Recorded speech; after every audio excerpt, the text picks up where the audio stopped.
2020 ലോകകപ്പിൽ ഇംഗ്ലണ്ടിനെ തകർത്ത് ഇന്ത്യ ഫൈനലിൽ 254 റൺസ് പിന്തുടർന്ന ഇംഗ്ലണ്ടിന് 246 റൺസേ നേടാനായുള്ളൂ.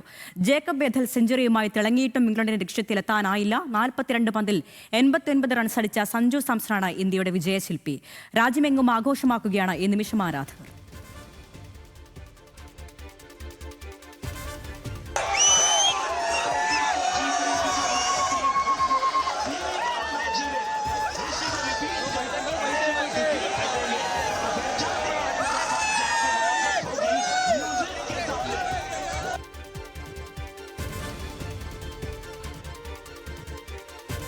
ഞായറാഴ്ച ഫൈനലിൽ ഇന്ത്യ ന്യൂസിലൻഡിനെ നേരിടും. മനീഷ് ഐഷ മാത്യുണ്ട് സ്പോർട്സ് ഡെസ്കിൽ നിന്നും. മനീഷ്, ലോകമെമ്പാടും ക്രിക്കറ്റ് പ്രേമികൾ ആവേശത്തിലാണ്. മലയാളികൾ സഞ്ജുവിന്റെ പെർഫോമൻസിൽ പ്രത്യേക സന്തോഷത്തിലാണ്. എന്തായാലും ഫൈനലിലേക്ക് എത്തിയിരിക്കുന്നു. എങ്ങനെ വിലയിരുത്താം ഇന്ത്യയുടെ ഇന്നത്തെ പ്രകടനത്തെ, ഒപ്പം സഞ്ജുവിന്റെ പ്രകടനം? അരുണ്യ, വിഴിഞ്ഞംകാരനായ സഞ്ജുവിന് ഇന്ത്യൻ ടീമിന്റെ ഭാഗമാകാൻ കഴിയുമോ എന്നുള്ളതായിരുന്നു അദ്ദേഹത്തിന്റെ കരിയറിന്റെ ആരംഭത്തിൽ അദ്ദേഹത്തിന്റെ ആശങ്ക എന്നുള്ളത്. പക്ഷേ ഇന്ന് അതേ വിഴിഞ്ഞംകാരന്റെ കൈപിടിച്ചാണ് ഇന്ത്യ ലോകകപ്പിന്റെ ഫൈനലിലേക്ക് തുടർച്ചയായ രണ്ടാം തവണയും പ്രവേശിച്ചിരിക്കുന്നത്. സഞ്ജുവിന്റെ ഇന്നിങ്സാണ് ഇന്ത്യയുടെ ഇന്നത്തെ മത്സരത്തിന്റെ അടിത്തറ എന്ന് പറയുന്നത്. ആദ്യ ടോസ് നഷ്ടപ്പെട്ട് ബാറ്റിങ്ങിന് ഇറങ്ങിയ ഇന്ത്യക്ക് രണ്ടാമത്തെ ഓവറിൽ തന്നെ അഭിഷേക് ശർമ്മയെ നഷ്ടമാകുന്നു. തുടർന്ന് അവിടെ നിന്ന് സഞ്ജു ഒറ്റയ്ക്കാണ് ഇന്ത്യയെ ഈ ഒരു പൊരുതാത്ത സ്കോറിലേക്ക്, അല്ലെങ്കിൽ ഇന്ത്യയെ നയിച്ചതെന്ന് നമ്മൾ പറയേണ്ടിയിരിക്കുന്നു. 42 പന്തുകളിൽ 7 സിക്സറുകളും അതുപോലെ തന്നെ 8 ഫോറുകളുമായി സഞ്ജു അടിച്ചെടുത്ത 89 റൺസാണ് ഇന്ത്യൻ ഇന്നിങ്സിന്റെ അടിത്തറ എന്ന് പറയുന്നത്. അവിടെ നിന്നാണ് ഹർദിക് പാണ്ഡ്യയും അതുപോലെ തന്നെ ശിവൻ ദുബെയും തിലക് വർമ്മയും ഒക്കെ അവസാന ഓവറുകളിൽ വന്ന് വെടിക്കെട്ട് പൂർത്തിയാക്കി ഇന്ത്യ 253 എന്ന് പറയുന്ന ഒരു കൂറ്റൻ സ്കോറിലേക്ക് എത്തുന്നത്.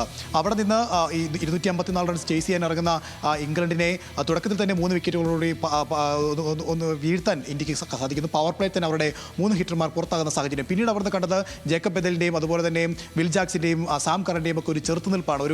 ആ ഒരു ഘട്ടത്തിൽ ഇന്ത്യ മത്സരം കൈവിടുമെന്ന് തോന്നുമ്പോഴാണ് വിൽ ജാക്സിനെ ഒരു അതിമനോഹരമായ ക്യാച്ചിലൂടെ അക്ഷർ പട്ടേലും അതുപോലെ തന്നെ ശിവൻ ദുബെയും ചേർന്ന് പുറത്താക്കുന്നത്. അക്ഷർ പട്ടേൽ ആ പന്ത് കൈപ്പിടിയിൽ ഒതുക്കി കയ്യിൽ നിൽക്കുന്നില്ല എന്ന് കാണുമ്പോഴേക്കും ആ പന്ത് ദുബൈയിലേക്ക് എറിഞ്ഞു നൽകുന്നു. ദുബൈ അത് കൈപ്പിടിയിൽ ഒതുക്കുന്നു. അതാണ് ഏറ്റവും ക്രൂഷ്യലായിട്ട് ഈ മത്സരത്തിൽ ഉണ്ടായിരുന്നത്. പിന്നീട് അവിടുന്ന് ഒരു ഘട്ടത്തിൽ ഇന്ത്യക്ക് മത്സരം കൈവിടുമോ എന്നൊക്കെ ആരാധകരടക്കം ഭയന്നിരുന്ന ഒരു സമയത്ത് അവസാനത്തെ 3 ഓവറുകൾ ഏറ്റവും മനോഹരമായി ഇന്ത്യ പൂർത്തിയാക്കുന്നു. അത് ജസ്പ്രീത് ബൂംറയാണെങ്കിലും ഹർദിക് പാണ്ഡ്യയാണെങ്കിലും നടത്തിയ 18-19 ഓവറുകളിൽ മികച്ച പ്രകടനം ഇന്ത്യക്ക് ഒരു വിജയത്തിലേക്ക് എത്താൻ കഴിയുന്നു. അവസാന ഓവറുകളിൽ 30 റൺസാണ് വേണ്ടിയിരുന്നത്. അവസാനം 2 പന്തുകളിലൊക്കെ സിക്സറുകൾ പോയെങ്കിൽ പോലും ഇന്ത്യക്ക് 7 റൺസിന്റെ ആധികാരിക ജയം. അങ്ങനെ 2020 ലോകകപ്പിൽ തുടർച്ചയായ രണ്ടാം ഫൈനലിലേക്കാണ് ഇന്ത്യ എത്തിയിരിക്കുന്നത്. ഇനി ഒരു മത്സരം മാത്രമകലെ ഇന്ത്യയെ കാത്തിരിക്കുന്നത് നിരവധി റെക്കോർഡുകളാണ്. നമുക്കോടൊപ്പം ഇപ്പോൾ രുചിഷ് വി രവീന്ദ്രനും കൂടി ചേരുന്നുണ്ട്. രുചിഷ, ഇനി ഒരു ജയത്തിനപ്പുറത്തേക്ക് നമ്മൾ എത്തുകയാണ് രണ്ടാമത്തെ കിരീടത്തിലേക്ക്.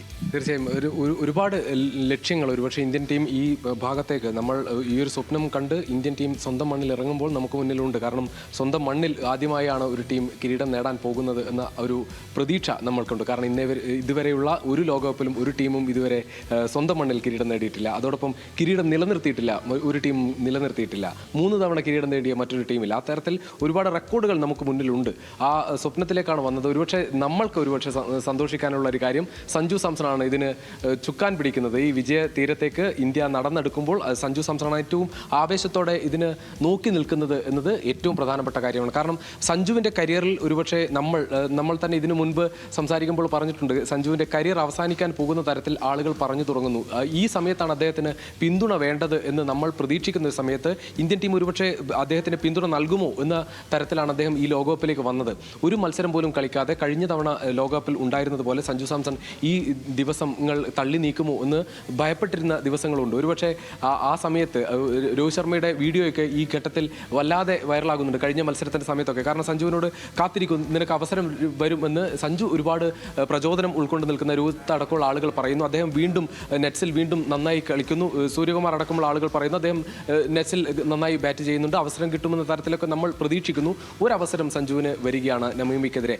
അന്ന് ഒരവസരം വരുമ്പോൾ പോലും നമ്മൾ അന്ന് പ്രതീക്ഷിച്ചത് ഇത് അവസാനത്തെ അവസരമാണ് സഞ്ജുവിന്. ഈ ലോകകപ്പ് കഴിഞ്ഞാൽ അദ്ദേഹം ടീമിൽ ഉണ്ടാകുമോ എന്ന തരത്തിൽ, ടീമിന് പുറത്തേക്ക് പോകുമോ എന്ന തരത്തിലൊക്കെ ഒരു അവസരം വരികയാണ്. പക്ഷേ ആ അവസരം അദ്ദേഹം ഉപയോഗിച്ചു. അതിനുശേഷം ഏത് സമയത്താണ് സഞ്ജുവിന് ഒരു അവസരം ലഭിക്കുന്നത്, അതിനുശേഷം വന്ന എല്ലാ മത്സരത്തിലും അദ്ദേഹം മികച്ച രീതിയിൽ കളിച്ചു എന്നുള്ളതാണ്, ഒരുപാട് പ്രതീക്ഷ തന്നു എന്നുള്ളതാണ്. ഏറ്റവും പ്രധാനപ്പെട്ടത് വെസ്റ്റ് ഇൻഡീസിനെതിരായ ഇന്നിങ്സ് തന്നെയാണ്. കാരണം വെസ്റ്റ് ഇൻഡീസിനെതിരായ ഇന്നിങ്സ് അന്ന് 97 റൺസ് എടുത്തപ്പോൾ തന്നെ സഞ്ജു ടീമിൻ്റെ ഭാഗമായി ഇനി ടീമിൽ നിന്ന് പുറത്തു പോകുന്നില്ല എന്ന ഒരു തരത്തിലേക്ക് വന്നു. ഇന്ന് ഏറ്റവും നിർണായകമായ ഘട്ടം. നമുക്കറിയാം തുടക്കത്തിൽ നമ്മൾ പ്രതീക്ഷിച്ച ആളുകളൊന്നും ഇന്ന് അഭിഷേക് ശർമ്മയുടെ ഭാഗത്ത് നിന്ന് ഒരു വലിയ ഇന്നിങ്സ് ഉണ്ടായില്ല. അതുകൊണ്ട് തന്നെ തുടക്കത്തിൽ വിക്കറ്റ് പോകുന്നത് കണ്ട് സഞ്ജുവും ആ രീതിയിലേക്ക് പോകുമോ എന്ന് നമ്മൾ ഭയപ്പെട്ടിരുന്നു. പക്ഷേ ഈ തുടർച്ചയായി ഉണ്ടാകുന്നത് പലപ്പോഴും നമുക്കറിയാം സഞ്ജുവിന് എല്ലാവരും പറഞ്ഞുകൊണ്ടിരിക്കുന്നത് കൺസിസ്റ്റൻസി ഇല്ല സഞ്ജുവിന് എന്ന വാക്ക് പലപ്പോഴും പറഞ്ഞത് നമ്മൾ കണ്ടു. 5 മത്സരങ്ങളിൽ 3 സെഞ്ചുറി അടിച്ച സമയത്ത് പോലും അതിനുശേഷം പോലും ഇതേ വാക്ക് വീണ്ടും ഉച്ചരിക്കുന്നുണ്ട്. അതായത് ഇതുപോലെ മുൻപ് നമ്മൾ തന്നെ ഈ ലോകയുടെ ഭാഗമായി സംസാരിക്കുമ്പോൾ സോണി ചെറുത്തൂർ പറഞ്ഞിട്ടുണ്ടായിരുന്നു ഈ സഞ്ജു പ്രചോദനം ഉൾക്കൊള്ളുന്ന ഒരുപാട് താരങ്ങളുണ്ട്. പക്ഷെ അവരാരും നേരിടാത്ത ഒരു പ്രശ്നം സഞ്ജു നേരിട്ടത് ഇത്തരത്തിലാണ്. ഏത് തരത്തിൽ മികച്ച പ്രകടനം നടത്തുമ്പോഴും ഈ കൺസിസ്റ്റൻസി പ്രശ്നം പറയുന്നു. ഒരു മത്സരത്തിൽ പരാജയപ്പെട്ടാൽ അദ്ദേഹത്തിന് ടീമിൽ സ്ഥാനമില്ലാത്ത അവസ്ഥയിലേക്ക് പോകും. ആ തരത്തിലൊക്കെ ഉണ്ടായിരുന്നു. ഇന്നത്തെ ഇന്നിങ്സ് അതിനൊക്കെയുള്ള മറുപടിയാണ്. ഒരുപാട് വിമർശകർക്കുള്ള മറുപടിയാണ്. കാരണം കഴിഞ്ഞ മത്സരത്തിൽ വിരാട് കോഹ്ലിയുടെ ചേസിംഗിലെ റെക്കോർഡാണ് സഞ്ജു മറികടന്നത് എങ്കിൽ ഇത്തവണ ഒരു നോക്കൌട്ടിൽ വിരാട് കോഹ്ലിയുടെ തന്നെ റെക്കോർഡിന് ഒപ്പം എത്തുന്ന ഒരു പ്രകടനം ഉണ്ടാകുന്നു. അതിമനോഹരമായ ഇന്നിങ്സ്. കാരണം അധികം അവസരം അദ്ദേഹം കൂടുതൽ ഒരു അവസരം സഞ്ജുവിനെ എടുക്കാൻ കിട്ടിയിരുന്നു. അത് ക്യാപ്റ്റന്റെ കയ്യിലാണ്. ഹാരി ബ്രൂക്ക് ആ ക്യാച്ച് കൈവിട്ടപ്പോൾ തന്നെ ഇപ്പോൾ മനീഷ് സംസാരിച്ചപ്പോൾ തന്നെ പറയുന്നുണ്ട് ഓരോ തരത്തിൽ നമ്മൾ സഞ്ജുവിൽ മാത്രം ഇത് കേന്ദ്രീകരിക്കാൻ പറ്റില്ല. ആ തരത്തിൽ ഒരു ടീം ഗെയിം എന്ന് നമ്മൾ പറയുന്ന തരത്തിലാണ് ഈ മത്സരം ഉണ്ടായത്. കാരണം തുടക്കത്തിൽ നമുക്കറിയാം സഞ്ജു ആണ് ഒരു വലിയ ടോട്ടലിലേക്ക് ഈ ടീമിനെ നയിച്ചത് എന്ന കാര്യത്തിൽ ഒരു സംശയവുമില്ല. കാരണം സഞ്ജു 42 പന്തിൽ 89 റൺസ് അടിച്ചു.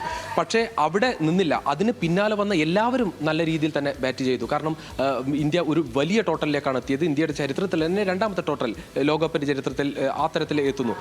അതിലേറെ ഈ ഫീൽഡിങ്ങിന്റെ അവസാന ഘട്ടത്തിലേക്ക് വരുമ്പോൾ നമുക്കറിയാം ജസ്പ്രീത് ബുംറയുടെ 2 ഓവർ അവസാനത്തെ 2 ഓവറിലേക്ക് വരുമ്പോൾ നമ്മുടെ ഒരു പ്രതീക്ഷ അതാണ് ബുംറ ജയിപ്പിക്കും എന്ന്. അദ്ദേഹം അത് കൃത്യമായി തന്നെ നടപ്പാക്കി. അദ്ദേഹത്തിന്റെ ആദ്യത്തെ ഓവർ അവസാന സെഷനിലെ ആദ്യത്തെ ഓവർ 9 റൺസ് കൊടുക്കുന്നു, 2ാമത്തെ ഓവർ 6 റൺസ് കൊടുക്കുന്നു. അത് ഏറ്റവും നിർണായകമായി എന്നുള്ളത്. അതോടൊപ്പം തന്നെ ക്യാച്ചസ് വിൻ ദ മാച്ചസ് എന്ന വാക്ക് നമ്മൾ ഈ 2 തരത്തിലും കാണണം. കാരണം ആദ്യത്തെ ക്യാച്ച് സഞ്ജുവിന്റെ ക്യാച്ച് കൈവിട്ടപ്പോൾ ഇംഗ്ലണ്ടിന് എത്രത്തോളം നഷ്ടമുണ്ടായോ അതിലേറെ അക്ഷർ പട്ടേൽ നേടിയ ക്യാച്ചുകൾ അത് അതിമനോഹരമായി എല്ലാ കാലത്തും ഓർമ്മിക്കപ്പെടുന്ന ഒരു ഇന്നിങ്സായി മാറുന്നു. ഇനി എന്തായാലും അഹമ്മദാബാദിൽ നമ്മൾ പ്രതീക്ഷിക്കുകയാണ് ഒരു മികച്ച പോരാട്ടം. ന്യൂസിലൻഡിനെ പരാജയപ്പെടുത്തി ഇന്ത്യ ഈ റെക്കോർഡെല്ലാം സ്വന്തമാക്കുമെന്ന് തന്നെയാണ് നമ്മൾ പ്രതീക്ഷിക്കുന്നത്. രജിഷ്, അതിനകത്ത് ഏറ്റവും ശ്രദ്ധേയമായിട്ടുള്ള കാര്യം ആ ക്യാച്ചിലേക്ക് നമുക്ക് തന്നെ വരാൻ തോന്നുന്നത്. അതായത് 1953 വിവി റിച്ചാർഡ്സന്റെ ക്യാച്ചിന് വേണ്ടി ഓടിയത് നമുക്ക് അതിനും സമാനമായ ഒരു ക്യാച്ച് നമുക്ക് പറയാൻ പറ്റും. അത്രയും ഓടിയെടുക്കുന്നു. അതേസമയം ഹാരി ബ്രൂക്ക് ക്യാച്ചുകൾ കളയുന്നു. എപ്പോഴും നമ്മൾ പറയുന്നതാണ് ക്രിക്കറ്റിൽ എല്ലാവരും പറയുന്ന കാര്യമാണ് ക്യാച്ചസ് വിൻ മാച്ചസ്. ശരിക്കും ഈ മത്സരത്തിൽ അത് ശരിക്കും അങ്ങനെ തന്നെ സംഭവിച്ചെന്ന് പറഞ്ഞിട്ടിരിക്കുന്നു അല്ലേ? തീർച്ചയായും 3 ക്യാച്ചുകൾ അതിൽ ഏറ്റവും നിർണായകം സഞ്ജുവിന്റെ ക്യാച്ച് കൈവിട്ടതോടെ ഇംഗ്ലണ്ട് മത്സരം കൈവിട്ടു എന്നുള്ളതാണ് അതിൽ ഏറ്റവും പ്രധാനം. രണ്ടാമത്തത് ഈ ചേസ് ചെയ്യുമ്പോൾ നമുക്കറിയാം മുംബൈയിലെ ഗ്രൗണ്ട് വളരെ ചെറുതാണ്. പക്ഷേ എങ്കിൽ കൂടി നമ്മൾ പ്രതീക്ഷിച്ചിരുന്നില്ല 254 എന്ന വിജയലക്ഷ്യമൊക്കെ ഇത്രയും അനായാസമായി ചേസ് ചെയ്യുന്ന തരത്തിലേക്ക് ഇംഗ്ലണ്ട് മാറുമോ എന്ന് ഒരിക്കലും പ്രതീക്ഷിച്ചു. പക്ഷേ ഇംഗ്ലണ്ട് ചേസ് ചെയ്യുന്ന ഒരു ഘട്ടത്തിലും ഇംഗ്ലണ്ടിന്റെ ഭാഗത്തുനിന്ന് ഒരു സമ്മർദ്ദം അവരുടെ ബാറ്റർമാരുടെ ഇടയിൽ ഇല്ലാത്ത തരത്തിൽ ഉണ്ടായി. ഒരുപക്ഷെ ഇന്ത്യൻ ബൗളർമാർക്ക് സമ്മർദ്ദം ഏറുന്ന തരത്തിലാണ് ആ ബൗളിംഗ് അറ്റാക്ക് നമ്മൾ കണ്ടുകൊണ്ടിരിക്കുന്നത്. കാരണം ഇന്ത്യയുടെ ആ ബൗളിംഗ് ശൈലികളിൽ ഒരുപാട് മാറ്റങ്ങൾ വരുത്താൻ സൂര്യകുമാർ ശ്രമിച്ചു. പക്ഷേ അവിടെയൊക്കെ പിഴയ്ക്കുന്നത് കണ്ടു. കാരണം ബുംറ ഒഴികെയുള്ള ബൗളർമാരെ വല്ലാതെ ആക്രമിക്കുന്നത് കണ്ടു. ചില ഘട്ടത്തിൽ ഹാർദിക്ക് ഒരു പിന്തുണ നൽകി. പക്ഷേ അപ്പോഴൊക്കെ ഈ അർഷദീപ് സിംഗിന് വല്ലാതെ അറ്റാക്ക് ചെയ്യുന്നത് കണ്ടു. സ്പിന്നർമാർക്ക് ഒരു തരത്തിലും ഒരു ഗുണം ലഭിക്കാത്ത ഒരു പിച്ചാണ് സ്ഥലം. അവിടെ വരുൺ ചക്രവർത്തി ഇന്ന് അദ്ദേഹത്തിൻ്റെ കരിയറിലെ തന്നെ ഏറ്റവും മോശം പ്രകടനങ്ങളിലേക്ക് പോകുന്ന തരത്തിൽ ഒരു അടി ഏറ്റുവാങ്ങേണ്ട വന്നു. കാരണം അത് ഈ പിച്ചിൻ്റെ കൂടി കാര്യമാണ്. കാരണം നമുക്കറിയാം ഈ ടോസ് നേടി ചേസ് ചെയ്യാം എന്ന് അവർ തീരുമാനിക്കുന്നത് ഈ തരത്തിൽ ചേസ് ചെയ്യാൻ പറ്റുമെന്നുള്ളതാണ്. ഇതിൽ ഏറ്റവും ക്രൂഷ്യലായ കാര്യം നമ്മൾ മനസ്സിലാക്കേണ്ടത് ഒരു പക്ഷേ സഞ്ജുവിൻ്റെ ഇന്നിങ്സ് ഇല്ലായിരുന്നെങ്കിൽ ഇന്ത്യ ഇപ്പോൾ ലോകകപ്പിന് പുറത്താണ് എന്ന് ആദ്യം മനസ്സിലാക്കണം എന്നുള്ളത്. കാരണം അത്രമാത്രം വലിയ സ്കോർ 253 എന്ന സ്കോർ നേടിയിട്ട് പോലും നമ്മൾ വിജയിക്കുന്നത് അവസാന ഓവറിലാണ്. അതും 7 റൺസിനാണ് വിജയിക്കുന്നത് എന്നത് കൂടി ചിന്തിക്കണം. കാരണം 1-2 ഓവറുകൾ കൂടി ഇംഗ്ലണ്ടിൻ്റെ കയ്യിൽ ഉണ്ടായിരുന്നെങ്കിൽ ഈ മത്സരം കൈവിട്ടു പോയേരെ. അപ്പോൾ അവിടെയാണ് സഞ്ജുവിൻ്റെ 89 റൺസിൻ്റെ 42 പന്തിൽ 89 റൺസ് എടുത്ത സഞ്ജുവിൻ്റെ ഇന്നിങ്സിൻ്റെ പ്രാധാന്യം വരുന്നത്. മറ്റെല്ലാ ഘടകങ്ങളും ഉണ്ടെങ്കിൽ കൂടി സഞ്ജുവിൻ്റെ കരിയറിലെ തന്നെ ഏറ്റവും മികച്ച ഇന്നിങ്സ്. കഴിഞ്ഞ ദിവസവും നമ്മൾ ഇത് പറഞ്ഞു, സഞ്ജുവിൻ്റെ കരിയറിലെ ഏറ്റവും മികച്ച ഇന്നിങ്സ് ആയിരുന്നു നടന്നത്. ഓരോ മത്സരം കഴിയുമ്പോഴും സഞ്ജു അദ്ദേഹത്തിൻ്റെ ആ പ്രകടനം അതിൽ ഏറ്റവും ശ്രദ്ധേയമായത് സഞ്ജു ഏറ്റവും ഒടുവിൽ അത് സെഞ്ചുറി നഷ്ടമായതിനെ കുറിച്ചാണ് അദ്ദേഹം ഇപ്പോൾ സ്റ്റാർ സ്പോർട്സിനോട് സംസാരിക്കുന്ന സമയത്ത് സഞ്ജുവിനോട് ചോദിച്ചതാണ്. സഞ്ജു സെഞ്ചുറി നഷ്ടമായത് വളരെ നിസ്സാരമായാണ് അദ്ദേഹം അതിനെ പ്രതികരിച്ചതെന്ന് തന്നെ മനസ്സിലാക്കാം. കാരണം അദ്ദേഹം സെഞ്ചുറിക്ക് വേണ്ടി ആയിരുന്നു കളിച്ചതെങ്കിൽ ഒരുപക്ഷെ ഇന്ത്യ വിജയിക്കില്ലായിരുന്നു. അത് 2 മത്സരത്തിലും അങ്ങനെയാണ്. 2 മത്സരത്തിലും അദ്ദേഹം സെഞ്ചുറിക്ക് വേണ്ടി കളിച്ചില്ല. ടീം ജയിക്കണമെന്ന് ആഗ്രഹിച്ചു. അത് നമ്മൾ പലപ്പോഴും ക്രിക്കറ്റ് വിദഗ്ധരായ ആളുകളോടൊക്കെ അദ്ദേഹവുമായി ബന്ധപ്പെട്ട ആളുകളോട് സംസാരിക്കുമ്പോൾ സംസാരിക്കുമ്പോൾ പറയും സഞ്ജു ഏത് തരത്തിലായിരുന്നോ സഞ്ജു ക്രിക്കറ്റിലേക്ക് വന്നത് അന്ന് അദ്ദേഹം ഏത് രീതിയിലാണ് പെരുമാറുന്നത് അത് തന്നെയാണ് അദ്ദേഹം ഇപ്പോഴും തുടരുന്നത്. ചില അവസരങ്ങളിൽ സഞ്ജു വരുന്നു, അദ്ദേഹത്തിൻ്റെ അറ്റാക്കിംഗ് ശൈലി തുടരുന്നു. പക്ഷേ പല അവസരങ്ങളിൽ ചിലപ്പോൾ അദ്ദേഹം പരാജയപ്പെടുമ്പോഴൊക്കെ നമ്മൾ വിമർശിക്കുമ്പോൾ മനസ്സിലാകുക അദ്ദേഹം ഒരു ശൈലിയിലാണ് അദ്ദേഹം ഇത് സെറ്റ് ചെയ്തിരിക്കുന്നത്. ആ ശൈലിയിലാണ് സഞ്ജു മുന്നോട്ട് പോകുന്നത്. നമുക്ക് ഒരു സൂപ്പർ സ്റ്റാറിനെ കിട്ടിക്കൊണ്ടിരിക്കുന്നു. കാരണം ഇനി ഇന്ത്യക്ക് നമുക്കറിയാം ഇന്ത്യൻ ക്രിക്കറ്റ് എല്ലാ കാലത്തും സൂപ്പർ താരങ്ങളുടെ പിന്നാലെയാണ് ഇന്ത്യൻ ക്രിക്കറ്റ് സഞ്ചരിച്ചിട്ടുള്ളത്. സഞ്ജു സാംസൺ ആയിരിക്കും ഇനി ഇന്ത്യയുടെ സൂപ്പർ താരം എന്ന് നമുക്ക് ഉറപ്പിക്കാൻ പറ്റുന്ന ദിവസങ്ങളാണ് നടന്നു പോകുന്നത്. അത് ഫൈനലിൽ ഉണ്ടാകട്ടെ എന്നാണ് നമ്മൾ ആഗ്രഹിക്കുന്നത്. അത് തന്നെയാണ്, പ്രത്യേകിച്ച് രവിശാസ്ത്രി പറഞ്ഞ പോലെ സഞ്ജു സൂപ്പർ സാംസൺ ആകുന്നത് ഇതുകൊണ്ട് തന്നെയാണ്. എന്തായാലും അഹമ്മദാബാദിൽ ന്യൂസിലൻഡിനെ നേരിടുമ്പം ഇന്ത്യക്ക് പൂർണ്ണമായ പ്രതീക്ഷയുണ്ട്. ഇന്ത്യ തുടർച്ചയായ 2ാം കിരീടം, അതോടൊപ്പം തന്നെ T20 ലോകകപ്പിലെ 3ാം കിരീടം അടക്കം അങ്ങനെ നിരവധി റെക്കോർഡുകളും ഇന്ത്യക്ക് മുമ്പിലുണ്ട്. അപ്പോൾ അഹമ്മദാബാദിൽ ഇന്ത്യ ന്യൂസിലൻഡിനെ പരാജയപ്പെടുത്തി കിരീടം ഉയർത്തുമെന്ന് തന്നെയാണ് ആരാധകർ പ്രതീക്ഷിക്കുന്നത്. ഈ പ്രകടനം കാണുമ്പോൾ നമുക്കും അങ്ങനെ തന്നെയാണ് തോന്നുന്നത്. അരുണ്യ.